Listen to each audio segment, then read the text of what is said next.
It's the kind of meteoric rise that most artists dream of.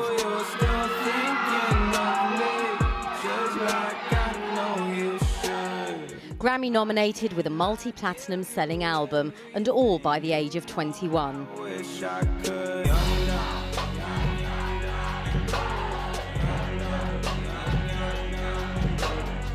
Just 3 short years ago, Khalid was a high school teenager in Texas, uploading his songs onto Soundcloud.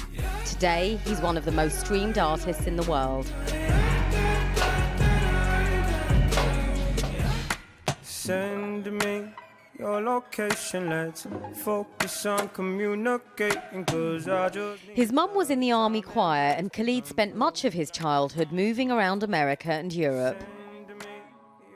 Moving a lot was hard because you meet so many people and then you end up having to be separated from them. At the age of 17, when I moved from northern New York to El Paso, my senior year of high school, that's something that's hard to do because you spend all of your high school career meeting people, making friends, solidifying relationships, just to find out that they're all going to be gone in a matter of minutes, and then you go to a different place, you feel this sense of loneliness.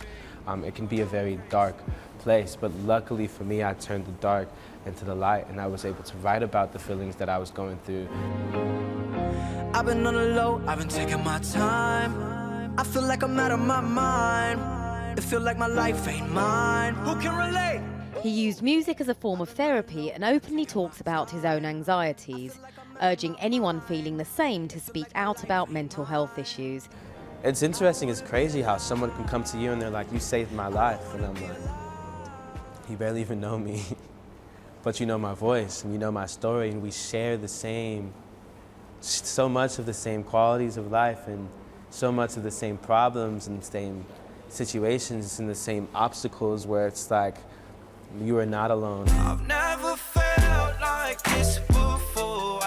Amongst the obstacles at the start of Khalid's career was the music industry, initially confused about a black musician creating a different sound and wanting to label him as solely an R&B artist. Started off right, I can see it in your eyes, I can tell that you want more. People see me as, you know, I'm black and I love myself, I love being black. But I open my mouth and they're like, You know, they don't necessarily hear a black man, but what does a black man sound like? Tell me something I ain't heard before. For me, I definitely feel like my music will become more socially and politically conscious because I feel like I'm growing up, and how many times can I write a love song? I can't write a love song forever. One thing Khalid is aware of is President Trump's divisive rhetoric around his beloved El Paso hometown, particularly the language around the border wall and immigration. I feel like the language is ignorance, and Donald Trump is not going to be president forever. So that's when it's going to have to take someone else to kind of come in and sweep up the rest and inspire people for the better.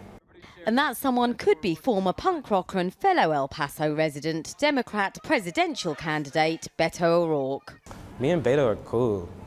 We're cool. We have conversations. That's my guy. And I really feel like he's doing a lot for El Paso, and he's inspiring people in a different way. He's inspiring El Paso in terms of politics, and I get to inspire people for music. So I feel like we kind of work hand in hand. Nothing feels better than this. Nothing feels better.